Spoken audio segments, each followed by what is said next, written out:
If you asked me, whether you thought you were working class, I'd have gone, yeah. And if you asked me what my dad's profession was at that stage, he was also a cleaner. None of that tells the real story. The real story is I had access to the bank of mum and dad. We had, the security of property in London. And I had a safety net when I needed it and a leg up when I was ready. Self-IDing when it comes to class is bullshit. Right? Because people tell themselves nice little convenient stories about their parents' past and don't tell nice little convenient true stories about their current present. And I'm afraid I was one of those people. Who are the biggest mortgage lenders in the UK? There's Barclays, Nationwide, Santander. But add to that the Bank of Mum and Dad. Parents make up the 6th largest mortgage lender in the UK. While the median inheritance for those who receive one is £11,000, so a tidy sum but not exactly a king's ransom, inheritance and lifetime gifts from parents are playing an ever-increasing role in determining people's life chances. What does this mean for millennials and Gen Z who are locked out of property ownership and saddled with debt? Did baby boomers kill meritocracy? And do hooray Henrys have a role in the revolutionary class? With me to discuss all of this and more is historian and author Dr. Eliza Filby, who'll be mostly talking about her book Inheritocracy. It's time to talk about the Bank of Mum and Dad. Eliza Filby, thank you so much for joining us. Absolute pleasure to be here. Welcome to Downstream. Thank you. I'm loving it here. It's very snug. It's a very, very snug room.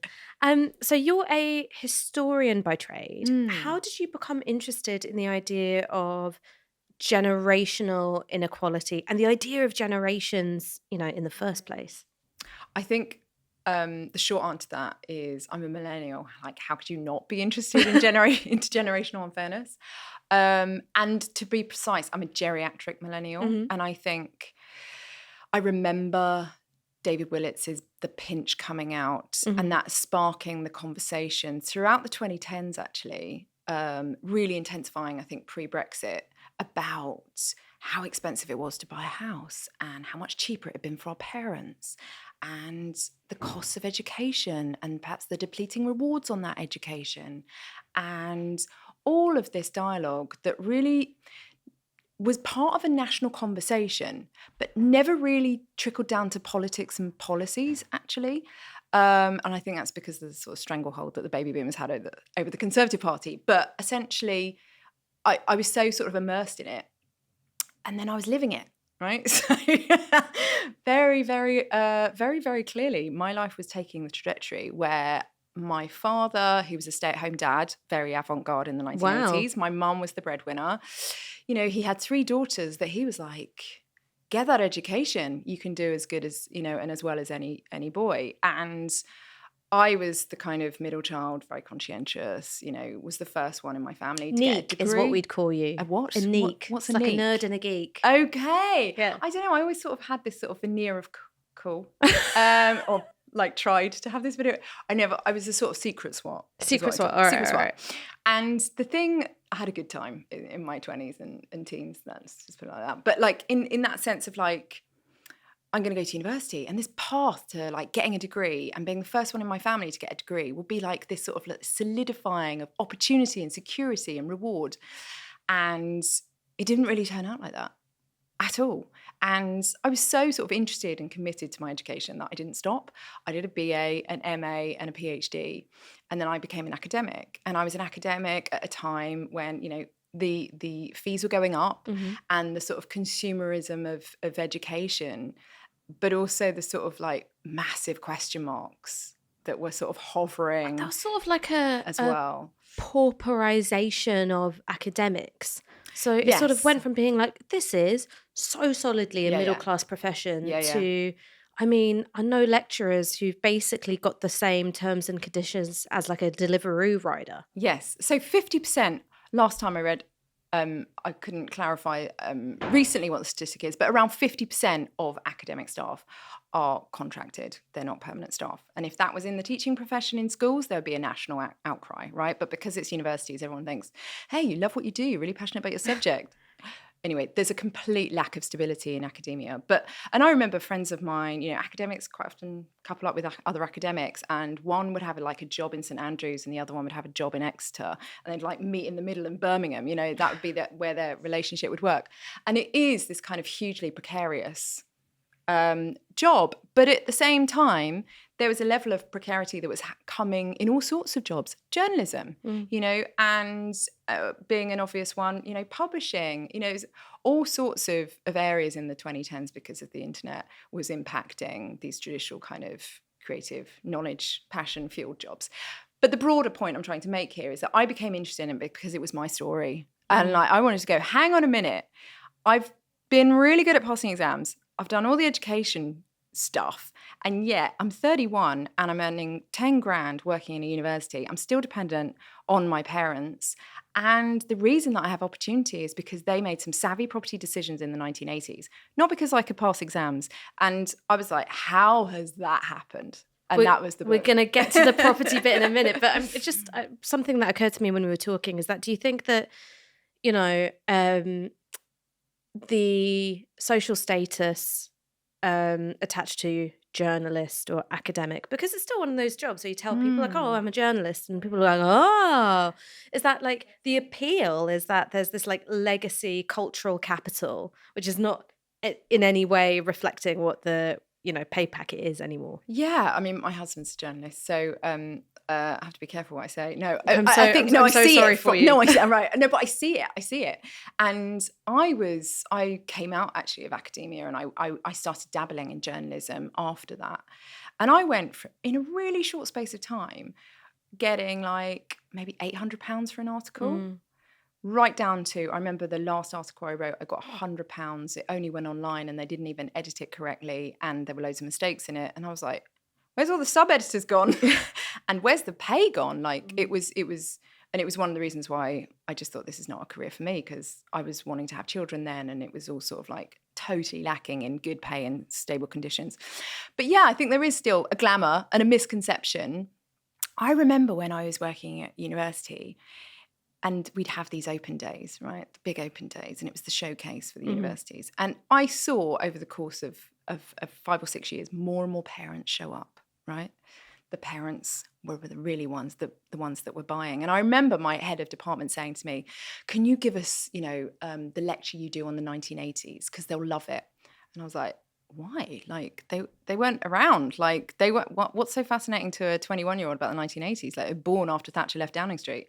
And he was like, no, the parents will love it. They were young in the 80s. Like they're who we need to target. It's more like a school open day, like a secondary school open day. Totally. When I went to university open day, I got drunk. I had a great time, and I came home and I said, Mum, I'm going there. Like, do you take your parents to your open day? I didn't go to any open days. Right, well, there you go. Like, it's become a whole thing, and it's symptomatic of the fact that it's now a serious purchasing decision, and the purchase power is in the parents, and really it's the consumerism of tertiary education, which is conflicting because you've got academics who, and particularly professors, who basically have grown up in a very different culture and like don't really get that their students are now customers and have certain demands, and also bureaucrats that don't quite understand that entrepreneurial consumerist shift either. And then students going, particularly post-COVID, why is still a number of my lectures still online, and I don't feel I'm getting an adequate service. So we've got a really, I think, brewing challenge within higher education for sure. I mean, from a student's perspective,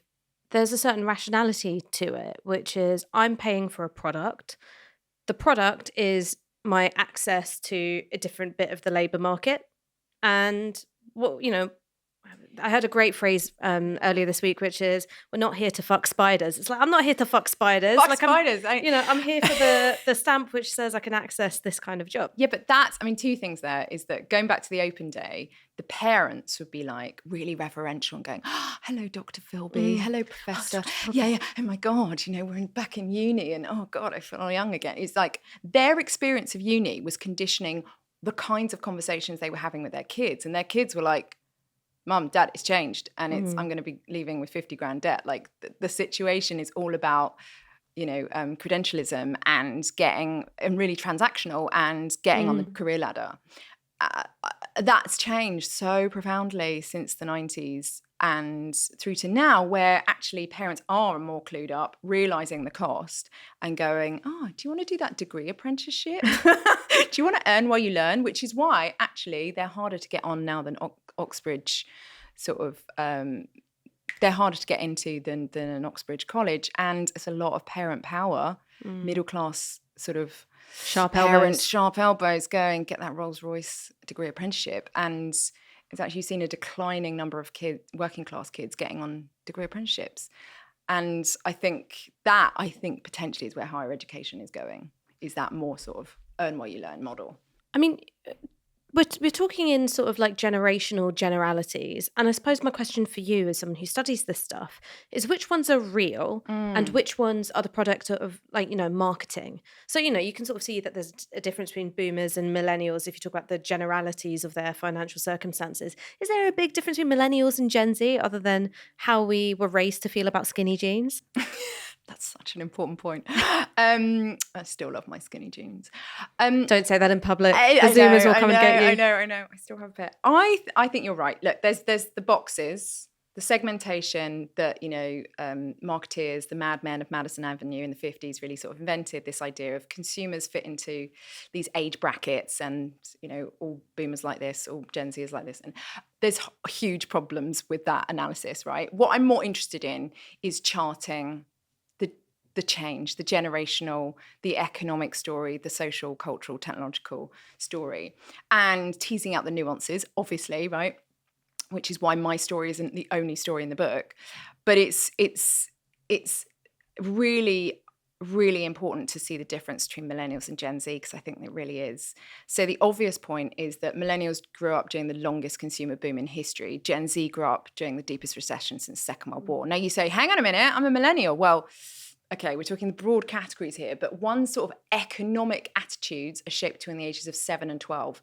And actually Gen Z are therefore recession kids, right? They've also grown up looking at millennials going, you're nearly 40 and still can't afford a house. That career track isn't working for you. So I'm going to do something different. And I think they've got a very different attitude towards education, the value of education, thinking about income beyond the wage, because millennials have grown up in an era of stagnant wages. Gen Z have seen a little bit of growth post-COVID, but essentially they're like, you cannot live by wage alone, which is why you've seen such a, 40% of Gen Zers invest in the stock market. There's an incredible amount of entrepreneurial hustle, multiple streams of revenue kind of energy in Gen Z, because they're like, yeah, that track doesn't work. Look at millennials. And I think the difference in attitudes, I think it's also they've grown up, they're called digital natives, but, the average Gen Z has had a smartphone in their pocket since like early teens, their parents gave them not really understanding the power of them, right? So what's that give you? It gives you access to the world's information, right? So deference goes out the door, and access to the world's marketplace. And frankly, frictionless consumption, right? And frictionless, the ability to, and frictionless debt, right? So what's interesting about Gen Z is that sort of savviness around money is like on eBay or Depop, you can flip between buyer and seller. There's a really interesting rewiring in Gen Z that's not evident, I don't think, in the same way as in millennials, because they just grew up, getting those devices much later, getting on those platforms much later, and adopting those habits much later in life. So I think there is a genuine difference. And I think now, of course, you're saying with Gen Z, the exposure to AI and the troubling, worrying impact that that's having on the entry-level job market. And frankly, I would say anyone under 30. I would say geriatric millennials perhaps have sort of maybe a critical point in their career where they might be safe. But I say that hesitantly because who knows? So I feel like they are different in so many ways. I think what's interesting about Gen Z is you're seeing, I think, a generation that's really shaped by the 21st century, right? And that's a really obvious thing to say, they're 21st century kids. They can't remember the 20th century. I think millennials are still stuck in the 20th century, the promises. I remember pre-9/11. Right, that's the cutoff point, right? So it's like, I think millennials, I call them the in-betweeners, right? Not just because of the Channel 4 show, but they're like the Edwardians were right? Yeah. So like still in their corsets, hankering after Victoriana, but then going, oh my God, like we're getting rid of the horses and having cars. Like The flapper girls. They're like, they're caught in between two centuries. And I genuinely think millennials are still going, hang on, why did that script not work? Hang on, what? Is it not working? It's not working. Shit. And like, hopefully, you know, and that's what the book was really about, was like going, that really isn't working for us. And there were lots of things wrong with it. And we can't expect, I know we're becoming our parents now because we're hitting our 40s, but really we can't afford to. Oh, yeah. Right? And there's also loads of other things coming down the track, which are really worrying. I always think that I'm now either I'm a year older or a year younger, my maths isn't that good, than my mum was when she had me. Right? She was 26 when she had my sister, and she was either 32 or 34 when she had me. I can't remember which. And still, whenever any of my friends have children, and this year is really a bumper crop, right? Okay, you're in that phase. Everybody's pregnant. Yep. Like, I left my house the other day, like literally bumped into a friend who I'd not seen for a few months, and she was pregnant. I was like, what the fuck's going on? And it's still in my head. I'm like, oh, another sad 30-year-old victim of teenage pregnancy. Babies having babies. Yes. Yes. So while there is a sense of, you know, I've turned into my mother with certain things, a really profound way in which I haven't is that when she was 26, she was like, I'm ready to have a child. Like, this is something I can do. Whereas for me, I'm like, but I'm just a baby 33-year-old. No, like completely agree. And I think there's lots of elements as to why that's true. Number one, it's a positive story about, I think, our generation, and we are in the same generation, although I'm 10 years older than you. Just having more freedom and control over our bodies, right? Yeah. And that being socially acceptable, I think, is the point. It's not just the medicine's changed. I think it's also that I remember, I don't know if you had this in school, but the number of lectures and scary stories about don't get pregnant when you're or you will die. Or you will die. Like literally your life is over. And, you know, I went to an all-girls school and we had friends of mine that got pregnant in their teens, and, you know, it, you know, obviously wasn't like, and we're still in touch, and they're all, you know, they're loving life, and actually they're at the other side. And I had kids much later, and I kind of wish I had them earlier, but never mind. But that instilled a sense of fear and a degree of control around our fertility that was like a sort of switch we could turn on and off. And I think actually that's clearly, palpably not true. I think we're starting to have a much more honest conversation about that. I think, you know, I think Gen Z are so much more aware of their fertility than millennials were. Yeah, all the kind of, you know, and I think that's partly social media, partly over paranoia, but, you know, sort of egg freezing in your 20s and all of that kind of stuff. And the sort of, I find quite distasteful when companies offer that as an employee perk. That kind of speaks to sort of corporations trying to control female bodies. Retains full control over your eggs. But the new generation of Aaron Bastanis is incubating in the next room. I love his Instagram with his little girl. It's very cute. But the thing though is that it actually is a really positive story, which is we did, you know, and I think I was sort of 10 years ahead of you in this journey, which was girls can do anything. You know, and this is pre-Spice Girls, you know, all those pictures of those sort of leaping, you know, girls getting their A-level results and, you know, going on to university. They were always, frankly, white, urban, middle-class girls. With great teeth. With great teeth and hair. Phenomenal teeth. And the messaging was clear. You could do anything, and you were on the same rhythm as men. And I saw that in my 20s, where it was like, it wasn't full of women going, when are we having babies? Ticking clock, ticking clock. The ticking clock starts, you know, what started for me, particularly around mid-30s. That's when I was like, my dad actually sat me down and was like, on the eve, I think it was my 34th birthday, and was like, you need to sort your shit out. If you want this, you've got to get a wiggle on. And I think I was dating like a 23-year-old, and I was like, really? Do I? You don't think he's going to be a great dad? Okay. Yeah. I mean, my dad sat me down, not my mum, my dad.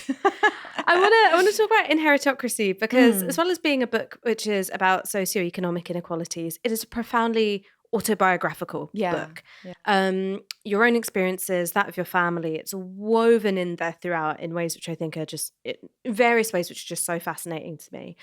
So could you tell us a bit about your background and also your sense of what your class identity was when you were growing up? Yeah, I mean, class confused. But so I'm from Tooting, South London, which is quite a sort of magnet for middle class graduates now, but certainly wasn't when I was growing up in the early 80s.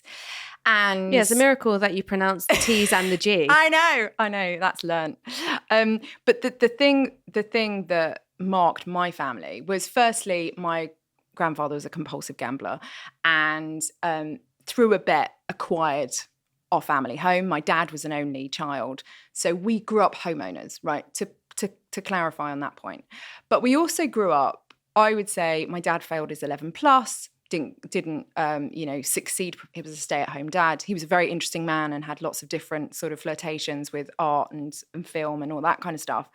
But growing up, he was painter and decorator and stay-at-home dad. Whereas my mum, past the 11 plus, that was the great divider in opportunity in the baby boomer generation, and then worked for John Lewis. Great employer, worked her way up and came to sort of be sort of an interior designer and like furnished like palaces and stuff, and like did sort of like really well, just in a time and in an era where if you had a good employer, you could work your way up, right, and build a career. And she stayed with John Lewis her entire life. And in the early 80s, my parents kind of really, I mean, they were anarchic. I mean, they were communists that embraced, let's just say they embraced the Thatcher decade, because they, first of all, bought one house with my aunt for £28,000 in Tooting. So they've got one house already. Yeah. Right? And so then there's a second house bought with Auntie. Auntie for £28,000 in 1981. And it's a 5-bedroom house, right? And then after that, they bought another house with the next door neighbour. So that's house number 3. Yeah, right? So by the time I was sort of being sat down, you know, with my father, and he's like, you need to sort your life out. My parents had evolved into basically multimillionaires, right? Because this property was appreciating at like 13% per year, far exceeding my mum's wage growth, by the way. And yet we didn't feel it, right? So because they're paper millionaires. They're paper millionaires. And it's not, I'm not saying, I grew up in a, what I'd say, culturally white working class household, right? I mean, we really did sit around the piano bashing out, maybe it's because I'm a Londoner, right? I have a pearly queen outfit that I wore on my wedding day, and my aunt was a pearly queen. There is a degree to which I have a cultural affinity, and I hesitate in saying this because people might cringe watching, but like I grew up surrounded by working class culture, right? And yet, by the time I was expected to be financially independent and be sorting my shit out, I was still very much tied to the bank of mum and dad and reliant on the bank of mum and dad for a safety net. And then when I did sort my shit out, it was a launch pad, because sadly it coincided with my father passing away and some of that wealth being released and helping me get on the property ladder. I mean, so just to put it in context, under Margaret Thatcher's prime ministership, property prices rose by 187%. And so this is the era where property prices and wages, income, fully decouple, right? So the value of your property and the value of your pay packet, they're not in conversation with one another. Well, if you look at the data, when it starts to really change is actually the year like from the 2000s. Blair, right? Yeah. That's when it goes, because wages really stagnate. Yeah. And it's really hard looking at average wage because, like, you know, deindustrialization happens and that really screws up wages, but professional wages go up and up and up, and it's really sector specific as well. But yes, the graph goes like that, you know, and the key thing is that I was told, do the education track, do that. That's where success and opportunity lie. And I'd done it like all the way, baby. And it didn't, because I was still like, that degree got me like a part-time teaching contract worth £10,000 a year and no job stability. And I was still reliant on the bank of mum and dad. And so I just wanted to go, hang on a minute, how did that happen? Is there perhaps, I mean, there are two things that I want to get into, but to stick with this thought for a moment, is there not an argument that, well, your degree, in terms of your formal employment, gets you this, £10,000 a year teaching gig. But when you look at where you are now, very high status, got a book out. I imagine the value of that advance was a bit more than the 10K that you got for your teaching contract. Didn't get an advance. You didn't get an advance? Did you have an agent? No, I did it myself. We're going to have a conversation after this. No, I didn't. We're going to have a conversation after this. But like what it was able to cash in to was access to a world I run a business. To be clear, writing is not my business. I run a separate business. But the key thing here is you're absolutely right, because I'm not saying education is worthless. Mm-hmm. I've managed to capitalize, I guess, by being actually a bit entrepreneurial and a bit savvy on that education, for sure. And actually, if you look at the cultural capital that comes with 100%, and the network and all of that, right? If you look at the changing value of a degree, there are certain degrees that the graduate premium is there, mostly STEM, and hey, that might change in the age of AI. What you're seeing, and this is really what the book is about, is trying to tease out who has the bank of mum and dad and who does not. Mm-hmm. Because throughout the 2010s, it was a conversation about millennials have nothing. Gen Z are not going to have, they're going to have even less. This intergenerational fairness, your parents, how the baby boomers stole their kids' future. That's the title of David Willetts' book. The real story is that it's how the baby boomers helped secure their kids' future, because the money starts trickling down. The term the bank of mum and dad comes into the public lexicon around 2014. Interesting. And it's the evolution of not baby boomers being really stingy and holding on to all this wealth, is that it starts to trickle down. And actually parental gifting has trebled in the last 10 years. So we have this extraordinary money that starts trickling down. So the book is about not, isn't it unfair and crap to be a millennial? It's some are doing really well. Well, you point out that the Bank of Mum and Dad is the 6th biggest mortgage lender in the country. Yeah. Yeah. And I wanted to kind of explain the housing situation, because obviously it's such a big part of the story. Also, not even just mum and dad, but also sometimes grandma and grandpa. So my grandma bought a 2-bed in Tottenham in the 80s. It's not considered particularly desirable to live in Tottenham during that time. Yeah. And when she passed away, that being split between the cousins, like that formed the basis of my deposit on a place, along with a wodge of book advance. I mean, when you talk about the experience of your parents during the 80s, I mean, going from, 1 property to 3, how typical was that for people during the time? So it's frankly, my experience is frankly very white, urban, middle class, and also geriatric millennial experience, right? So I pepper the book with lots of different stories deliberately because of that. But it's very clear that you see this if you look at home ownership rates, right? There's a super surge in the 80s and a sort of plateauing after a decline after 2008, and then a plateauing after that, and actually a bit of a rise since 2020. I suspect that's because mum and dad have been releasing more money. But the key aspect to this is that when we're talking about the bank of mum and dad, number one, you're assuming there's a mum and a dad, right? And actually, it's really important to recognise that divorce peaks in the baby boomer demographic. So actually, even talking about that is not including blended families and divorce and the financial complexities of that, right? So that's number one. So we can't assume that people that have rich parents necessarily have a bank of mum and dad, because if they're divorced or have second families, it all gets really messy. The second thing is it's not just property, because essentially that investment into your child starts way before the deposit, right? Because we start in the 80s to talk about investing in your child. The language of the financial markets permeates parenting, right? Because you wrote a book about God and Thatcher, right? I did, yeah. And one of the things that she said, it's the chapter title for one of my chapters, is Economics of the Method, the objects to change the heart and soul. So the application of the language of the markets and finance to human relationships. And Adam Curtis is brilliant on this. I don't know if you've seen, is it Shaky? What's the new documentary? I've not seen the new one. Oh my God, it's so good. It's so good. Anyway, but it's all about how Thatcherism is a philosophy that permeates all different aspects of life, and particularly childhood, right? And childhood becomes a race, right? And particularly in education, it's all about, let's cleanse the national curriculum, let's focus on targets in schools, let's put league tables, let's basically create this race. And this race where basically a lot of people fail and rich parents get to invest to basically secure the success of their children.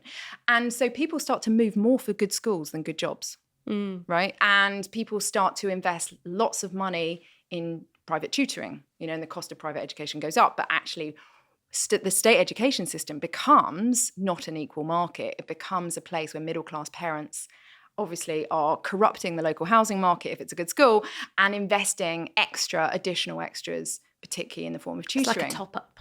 It's a top-up, right? So this, and by the way, I'm not judging here because it's what it is it speaks to a growing insecurity around middle-class stability, right? And this idea of my kids are not going to have the same opportunities that I did. And that's what's happened. So that the bank of mum and dad starts with education, right? And really comes into its own on the educational front with tertiary education. And it's become ever more expensive. And it's become, student housing has gone up 18% since 2020. As a parent, carrying that burden, like that rearranges pension plans and retirement plans for parents taking potentially 2 or 3 kids through that system. So that's where the bank of mum and dad comes in. Who graduates debt-free and who doesn't is one demarcator, but who has to work during their degree and who doesn't?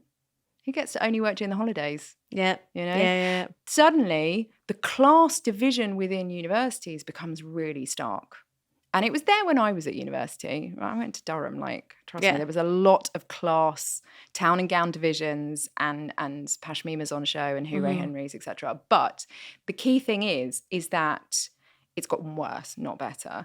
So it's not a meritocracy anymore, but it's really increasingly governed by the bank of mum and dad. So there are, no-go universities for a lot of working class kids, and a lot of more and more of 18-year-olds now are choosing to live at home. Yeah. Rather than pay. Well, because the cost of rent is insane. Oh, it's insane.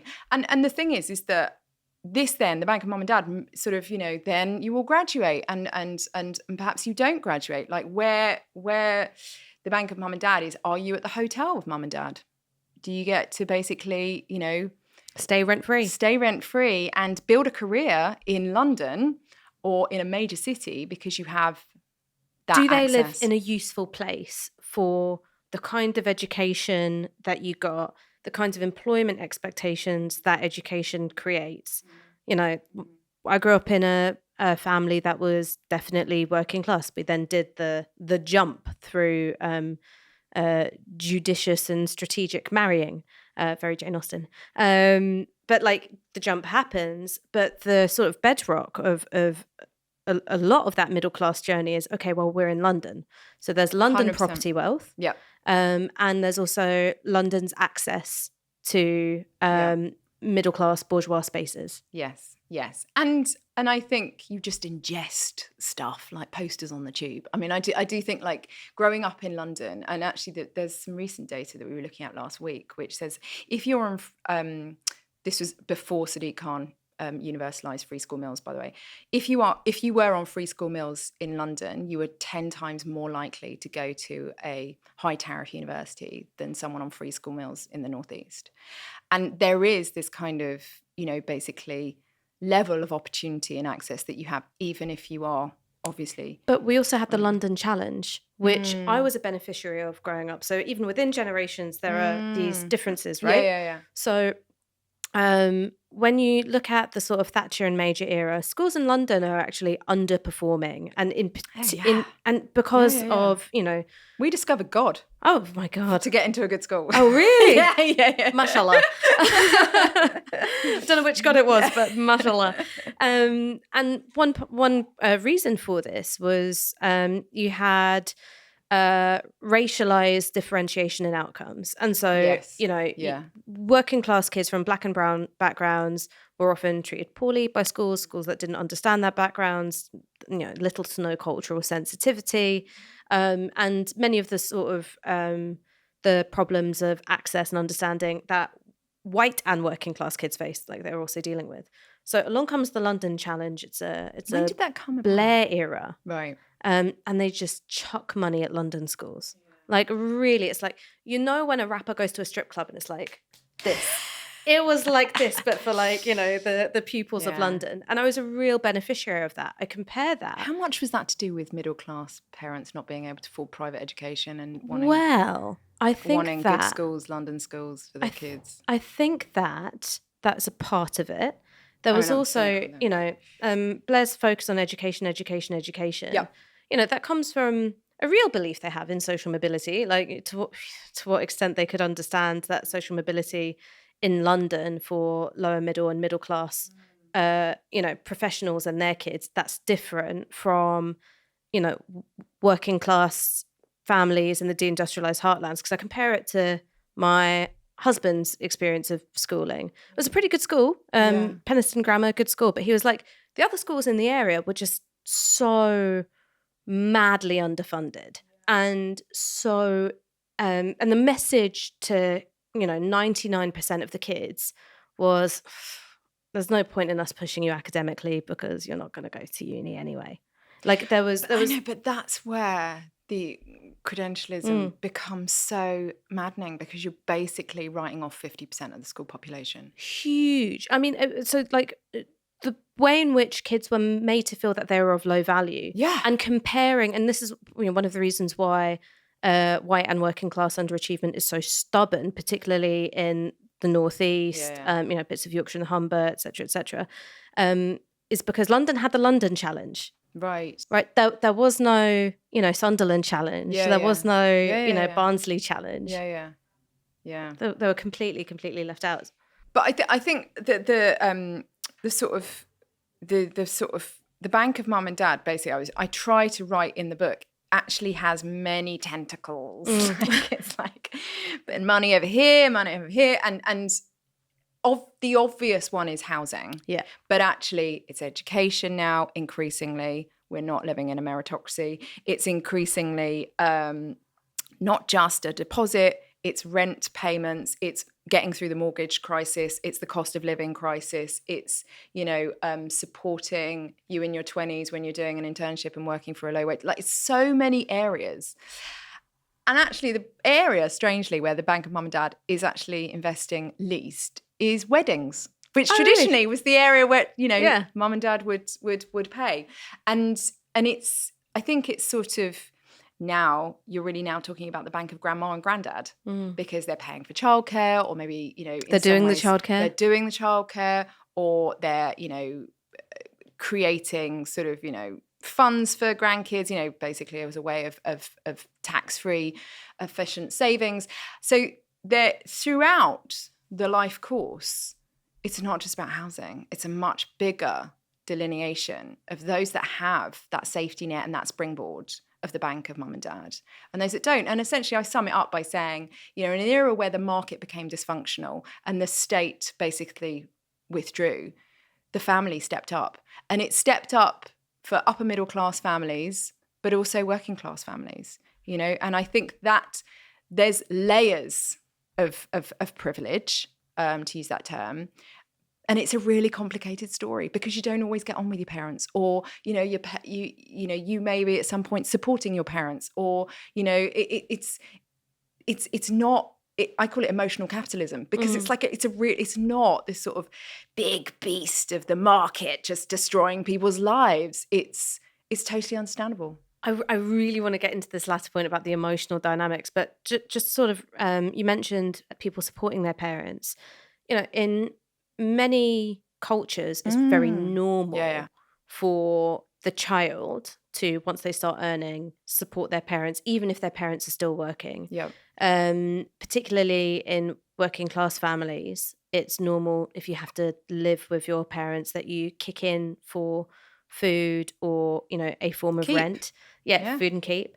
To what extent is your story here about, like, here are these changes and wow, it's really, unusual. Look at the way in which, the these economic changes are impacting families, like there are cultural pockets where this was already really normal. It's just how you do stuff. Yeah, and it's so interesting. I interview in the book this woman called Alina, who was originally from Mumbai, and she's now living in London. And she was like, "Why are you writing a book about the bank of mum and dad? Like, surely it's like a natural thing." She was like genuinely perplexed that this was even an issue or even a point of conversation. And, you know, she was, in her own words, you know, from a very affluent background in Mumbai, and her dad had been saving for her wedding since she was born and saving for her education, you know, and... Oh yeah, an Indian weddings. That's a fortnight's worth of celebrations. Financial investment, right? But she was sort of saying, you know, the key thing and the key point of difference is that, yes, the money has flown down the family tree. Not just her, but her husband. Her husband's family bought them a house in central London. Like, yeah, I know. Like, and she was like, but she said, you know, in a very short space of time, she said, you know, probably sooner than I would like, we're going to have to go back to India. And the money will flow up the family tree and the care will flow up the family tree. And that expectation is absolutely there. And, you know, a lot of people say, is Britain becoming more Asian in that kind of multi-generational bonds and ties and basically financial sort of, I can never say this word, reciprocity? Thank you, there. And that is, I think, genuinely true. And it's a consequence of the market becoming dysfunctional and the state withdrawing. And it's working and operating as much in working class families as it is in, you know, upper to middle class families. I just think actually the upper to middle class families are really bad at talking about it. Why do you think they're so bad at talking about it? Because I think the middle class dream is a meritocracy and being self-made, right? And I can rise. And if we did some data that accompanies the book, and we asked people, do you think we live in an inheritocracy? You know, over 60% people under 45 said yes. And the ones that said yes, but were least likely to want to talk about it, were men earning over £100,000. Oh, yeah. Because that perception is, and totally understandable, by the way, no judgment there. Firstly, ideas about self-made manhood, right? Secondly, this idea of I'm earning a level of salary where I should be independent, and I'm not. And so there was a level of sort of, I don't want to say shame, but disquiet. You've internalized something. Machiavelli wrote, a son may bear the loss of his father, but the loss of his inheritance may drive him to despair. Oh, really? Yeah, I love Machiavelli. That. Oh, my Machiavelli goodness. had bars. Yeah. He had such bars. I didn't know that quote. That's a brilliant quote. You know, to what extent are notions of love and what it means to care for your kids and what it means to be a good parent wrapped up in Inheritocracy? Oh, I think it's just all there. You know, my father died, and as I said, money was released. Now, I would give anything to have more time with my dad. Sod the money, you know? I mean, it's just a natural instinct in us all, I'd like to think. The challenge is that quite often, and we have very complex relationships with our parents. And I think with millennials... There's a Philip Larkin poem to that effect. They fuck you up, your mum and dad. Like, you're supposed to, you know, I have 2 kids, and, you know, they start inside you, and then they, you know, come out of you, and then they start walking, and then they go to school, and then they basically think their mates are more important than you, and then they hopefully move. The process is one of independence, growing independence, and the goal of motherhood and fatherhood should be to, you know, create independent beings. But I know a lot of my generation who feel quite infantilized by their parents. The very opposite of independence, and feel very tied to. Now, that still doesn't, I'm not saying they don't love them. I'm just saying there's a tension there, you know, and I think it's also, there's a lot of parents who don't want to let go. Yeah. A lot of control, however benign, that go, no. I'll give you the deposit for the money, for the house, but you have to live within a 5-mile radius of my, you know, that kind of thing. And sometimes it just goes unsaid, like, but I think it's inevitable that it's wrought with complexity. And, you know, like, for example, I love my mum. She was a brilliant mother. But on certain things around parenting, we like hugely disagree. and there is that kind of wanting to break generational patterns that for our generation, growing up with a sort of deeper sense of psychological sort of concepts and theories and how we're made and I don't want to say intergenerational trauma, but for some people genuinely that is a thing. The wanting to break some of those patterns, if there's money involved, it becomes very hard. What there's also a sort of social function, and I was thinking about, like, why is it inherited money feels really different from any other kind of money in terms of what I think I'm allowed to spend it on. And I was talking to one of my best mates who she lost her dad when she was 18, when we were both in our first year of uni, and she was talking about some of that inherited money, and she was like, "Oh, I'm having a bit of trouble with my job at the moment.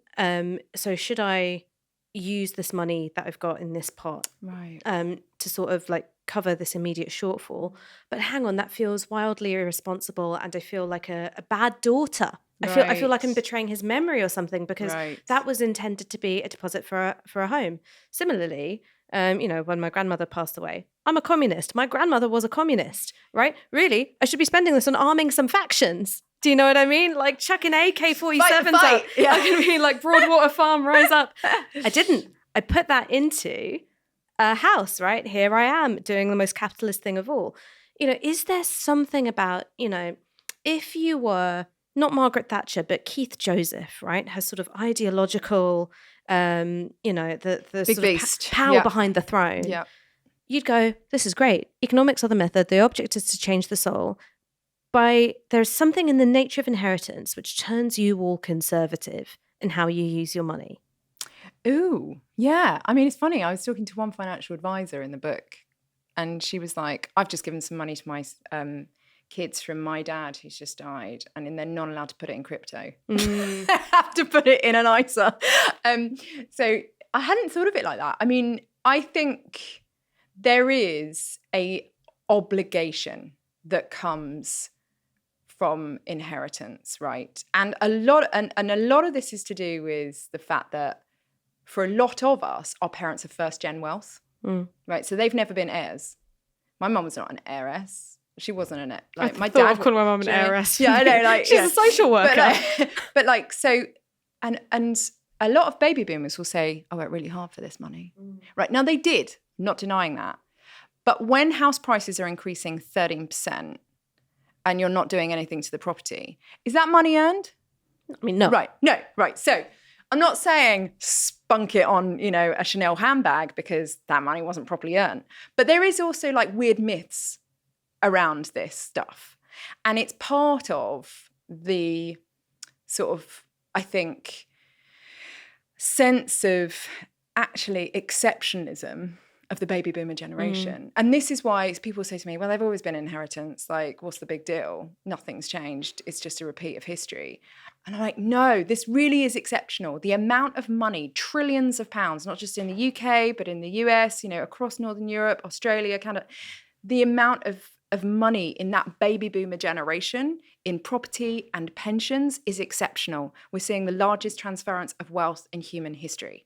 Like, that is an exceptional set of circumstances. And a lot of those people are first-gen wealth who rose through that era of exceptional social mobility. Maybe they bought their council house. Right. Maybe they bought someone else's council house. Right. Yeah. So what about people in that generation who didn't get on the turbo booster of Thatcherism?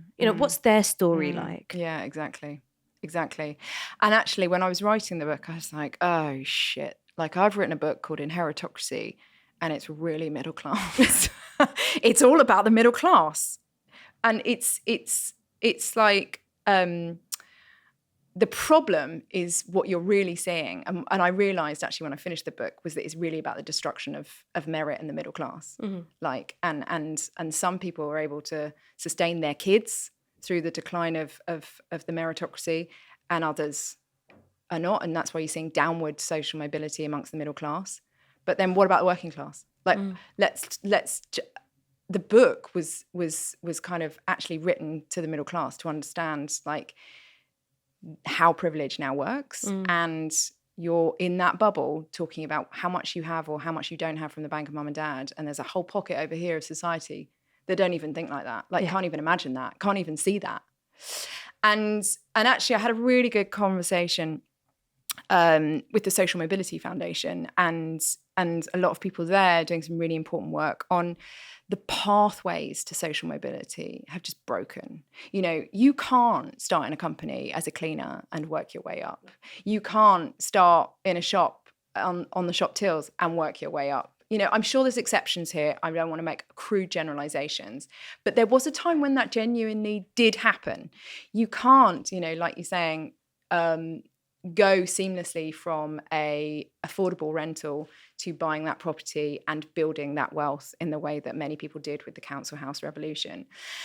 The paths have been closed off, and actually that's most evident, as we've already talked about, in the education system and the credentialism, the fact that you need a degree to be a social worker now, you need a degree to do basically anything, is so prohibitive that if we want to talk about the stalling of the middle class, we can, but let's talk also about the complete collapse of the working class and the lack of support structures, infrastructure, pathways, and frankly, just forgotten about. And you know, I'm not just signaling Thatcher here.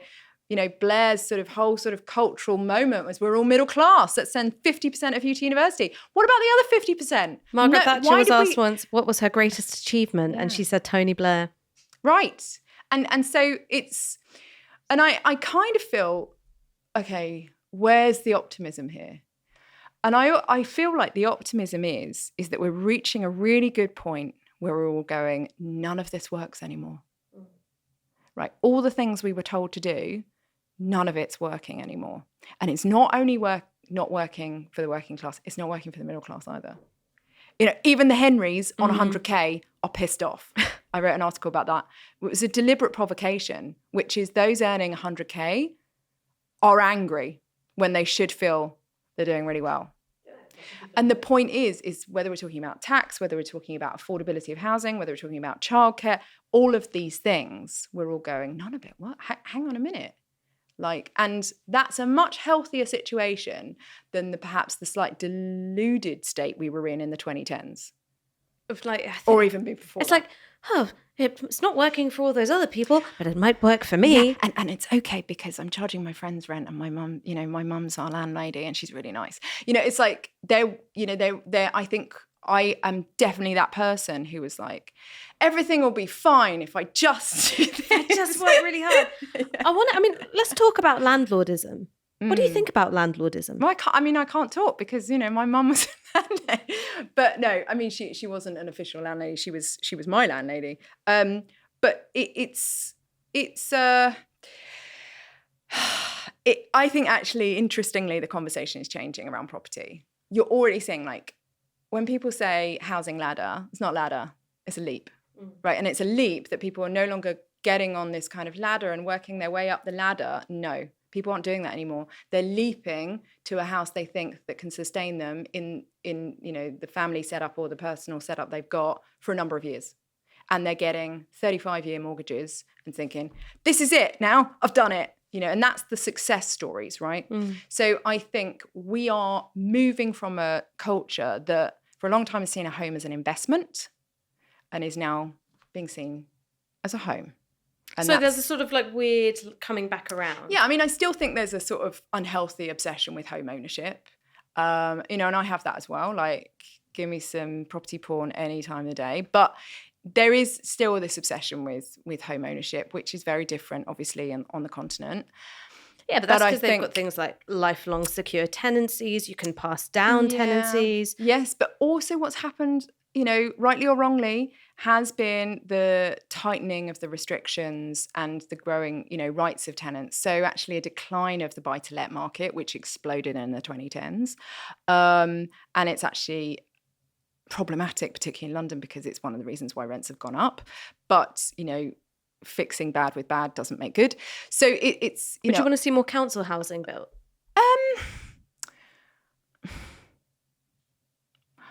Do you know what I would, and I sound like Prince Charles when I say this, I want to see houses built, like houses that people want to live in. You know, we're in Bermondsey now, and you can see the council houses that were built in the 1950s, and then you can literally the opposite side of the road, these new plush apartments that are being built in the 2020s. They're exactly the same in design and in space and square footage, except one is now completely excluded, probably 50% of the population, and others were built to basically create the democratization of social housing. And it's like this sort of weird sort of track we're on now, where the stuff that was free and the infrastructure that was built is now it's exactly the same. It looks exactly the same, but it's for a really, really, really small minority. And that's not answering your question, but I think it's quite a stark sort of reflection of where we're at, which is everything our parents got for free, including probably a state pension, is probably not going to be free for us. Well, I was thinking, like, within my own group of friends, like, who was it that had a child first? And, you know, him and his partner, they work, but they work in very creative fields and they've got a lot of flexibility. They've got a council house. And they're able to be very present, very loving, very playful parents. Right. Because they're paying a council rent. Yeah, and I think that I think to answer that question, I'm just going to say my parents went from being communists to Thatcherites, right? Broadly speaking, I wouldn't say they're ideologue on either side. But I grew up in a house where there was a huge distrust of ideology because of it.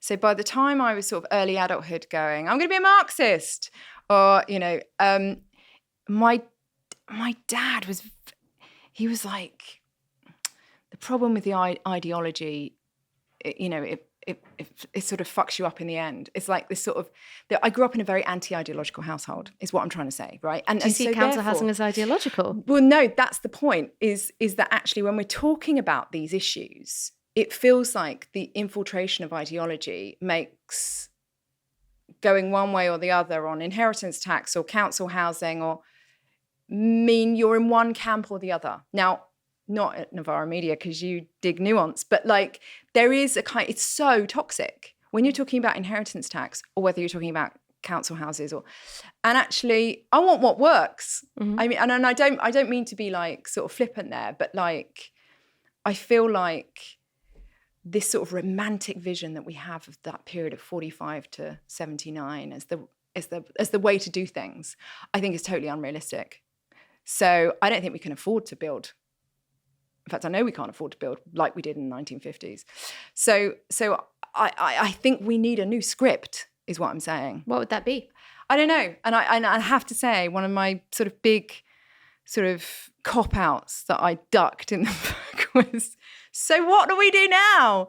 And actually, I'm writing a piece at the moment trying to sort of unpick, okay, all the experts I spoke to, all the people's stories I tell, all the data I look at, like where's the answer here?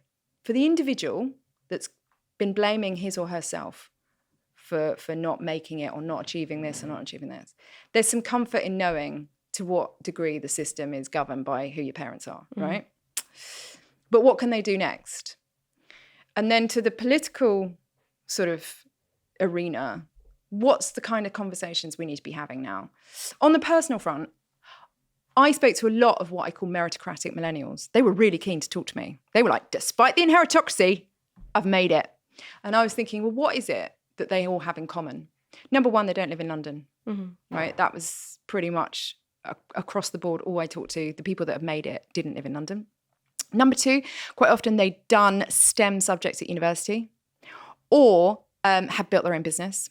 So they'd sort of been really sort of decisive in their choices. Number three, they'd coupled up quite young. So that idea of one financially independent person coupling up with another financially independent person and coming together early actually, you know, you're building wealth from a much younger age.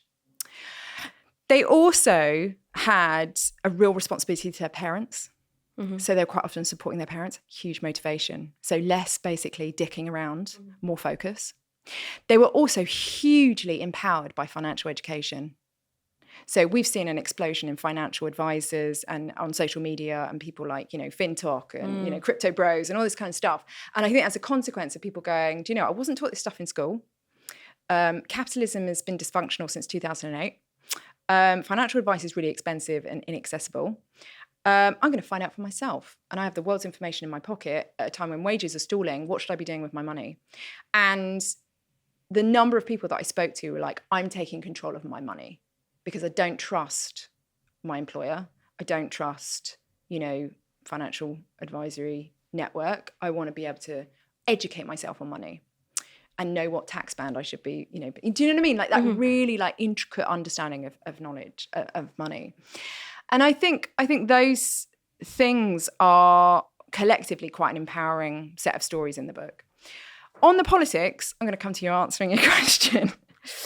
I spoke to Paul Johnson, who I know you know, of the IFS, and one of the things that he said is, how do we make inheritance less important, right? And matter less? Because I think there is no appetite for us to rid this country, or frankly, the world, of inheritance, right? There's too much at stake. There's not enough votes in that kind of path. But how do you make it matter less? And I think that's the real question politically, right? How do you make it matter less? Inheritance is one point at which you see concentrations of wealth, right? And that's Yes. it's the point at which it crosses into the next generation. Yeah. But I suppose it's like, are you going to tax and redistribute that wealth kind of upstream of that point or downstream of that point? Right. And David Willits has a sort of theory that you should be giving every 30-year-old a kind of literally a bulk of an amount of cash at the point at which they turn 30. This idea of like universalize this notion of a deposit, basically. And you do that through the taxation system. I think number one, you do have to get the housing market moving. Because yes, I believe you should be building more houses, but essentially they're off up to 50% of baby boomers who are living in houses with 2 spare bedrooms. Now, I'm not saying we should compulsory purchase all of those houses, by the way, and they've earned the right to live in the house that they want to live in. Of course they have. But there's also houses that are not very good to grow old in. They're not very energy efficient, and they're full at Christmas and not the rest of the year. So actually, could we create some movement in the housing market by freeing up baby boomers from stamp duty, for example? Could be a policy where you actually free up the housing market in the right way. Now, I'm not saying haven't we seen when we've had like stamp duty holidays that it heats up the housing market even more?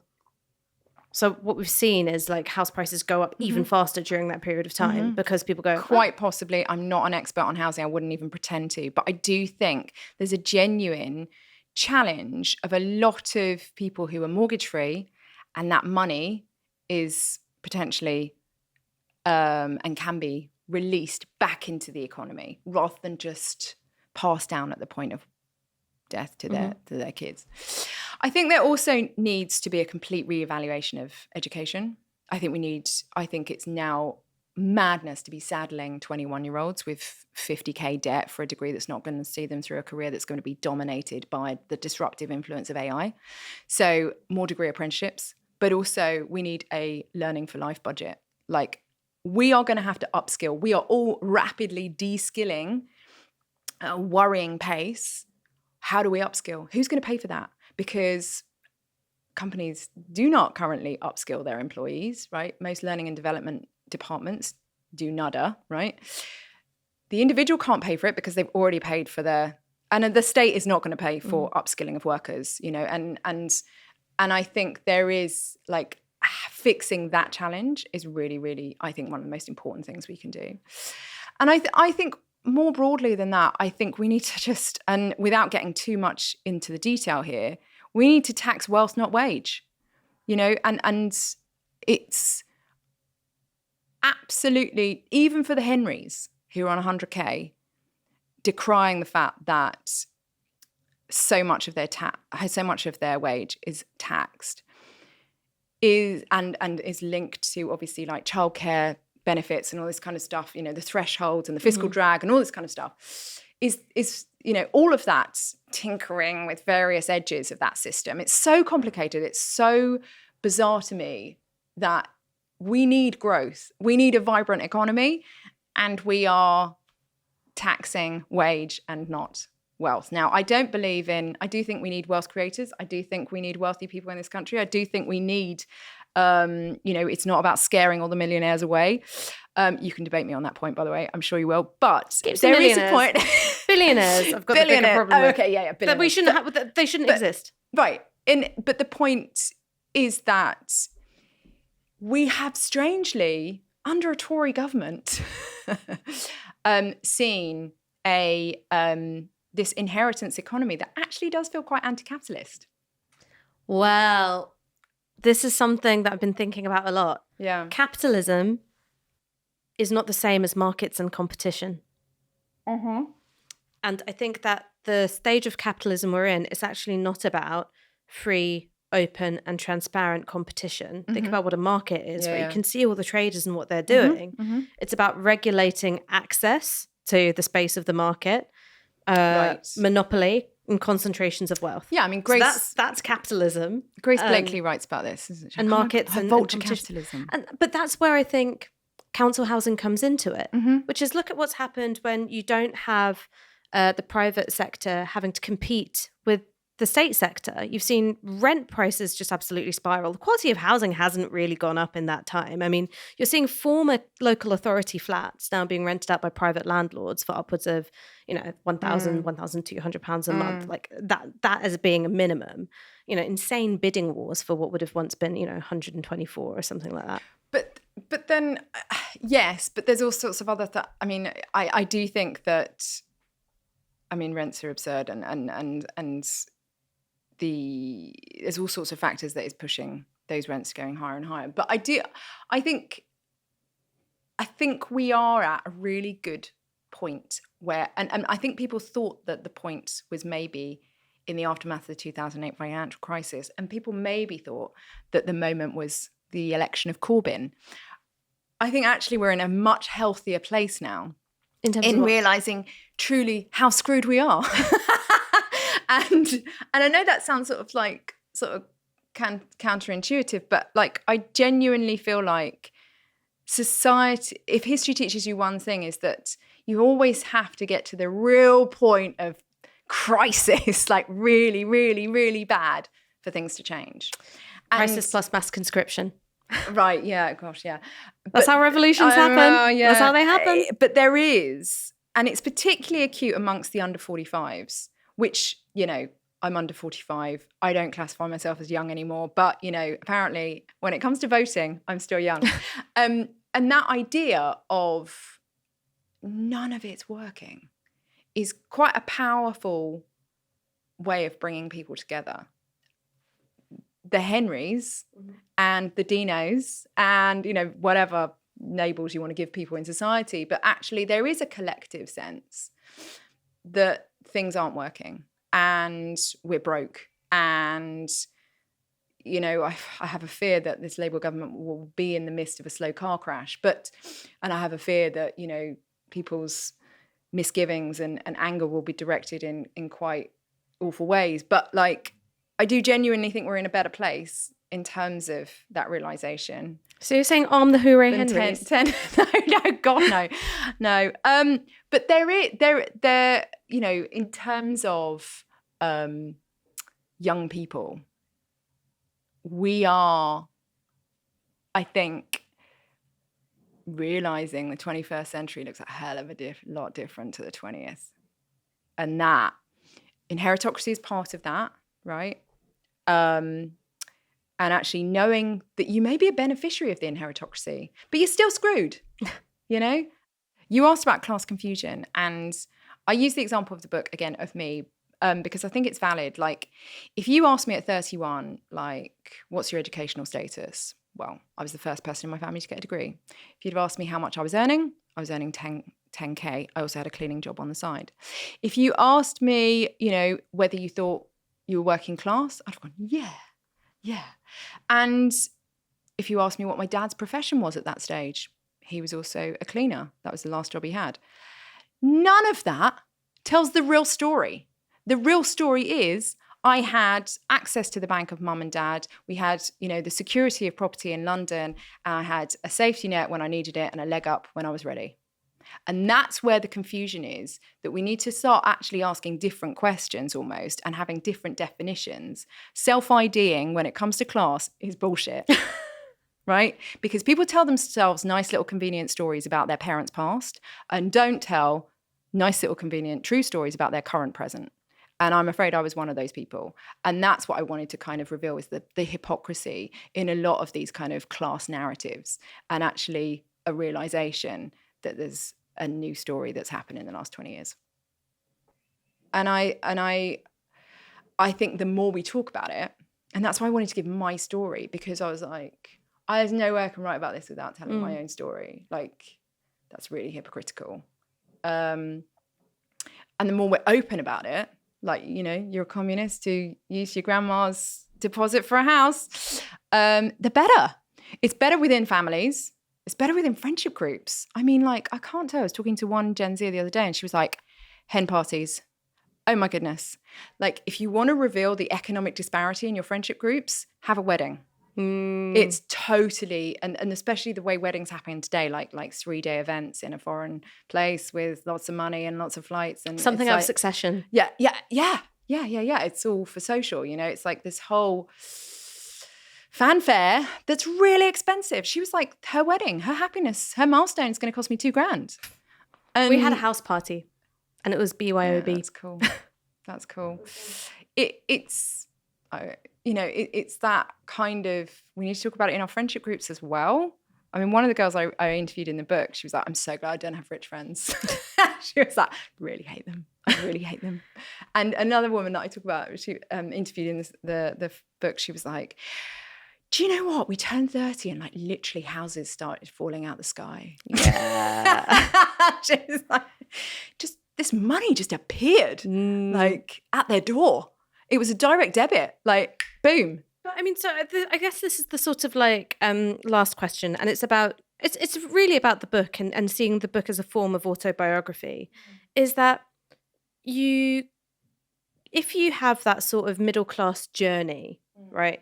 You go to school, you go to university. University is disorientating in how it makes you all appear equal, but you're not. And it sort of, bleeds through. I remember going to a house party when I was in like second year, and it was this insanely gorgeous flat in some Mews street in Clerkenwell. And I remember exclaiming, what the fuck is the rent on this? And someone was like, she's not renting this place. And I was like, oh, okay.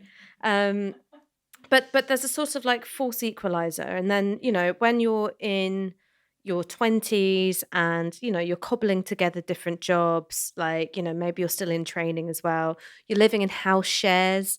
Again, everyone's broke. Full sense of equality. Broke. And then the houses fall out the sky and you go, shit. Like, in some ways, is this book about that moment? It is. It absolutely is. And it's that weird distinction that gradually reveals itself. And the ones that get the money earlier, the more that sort of obviously compounds throughout life as well. And you'll see it, I think, when millennials start to retire. The ones that retire earlier, the ones that are basically getting the inheritance from their parents. So this will go right through. This isn't going away. And it's obviously beginning to play out in millennials' kids as well. But I think I think you're absolutely right, is that it's about that sort of revelation that we thought we were in a meritocracy, particularly with all that education, and actually we're in an inheritocracy. And I had great hopes that this book might be sort of, the language might be used more and more, because the word is deliberately provocative.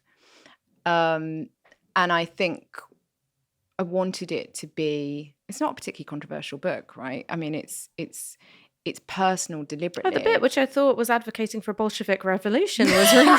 It's page 60. No, it's quite a conservative book with a small c, because actually I'm sort of the belief that let's all start from the same understanding that let's just pull back the curtain here and actually see what's kind of gone on.